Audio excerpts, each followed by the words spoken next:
عزتمند مسلمانانو، الله جل شانه ته کم انسان ډیر خوښ دی. په ټولو انسانانو کې الله ته یو انسان ډیر خوښ دی. همونږ او تاسو سوچ وکړو چې هغه کم انساني، نو هغه الله جل شانه خپل قرآن پاک کې او خپل عظیم کتاب کې فرمایلی دی ان اکرمکم عند الله اتقاکم. الله جل شانه فرمایي چې ما تر ټول نه زیات خوښ انسان او ما ته نږدې انسان، مکرم انسان هغه دی چې تقوا وي.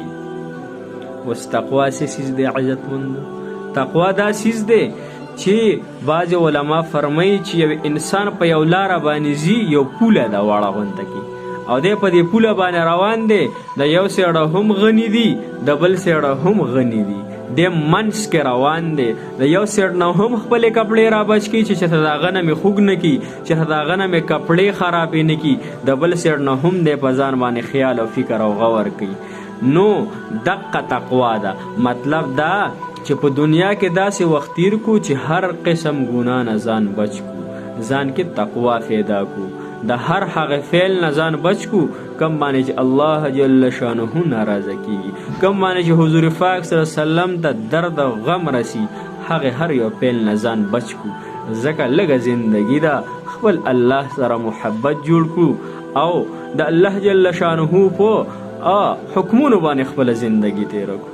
لږ ژوند د یقین په الله وکړئ، لږه زندگی الله را کړې، په غفلت کې نه تیرو. الله جل شانه به پوښتنه کوي ای زما بنده، په تا همې ډېر احسانات کړي، په تا همې ډېر انعامات کړي، آیا زما دپاره دې څه کړي؟ آیا زما د دین دپاره دې څه کړي؟ مال د دنیا نه څه راوړي دي؟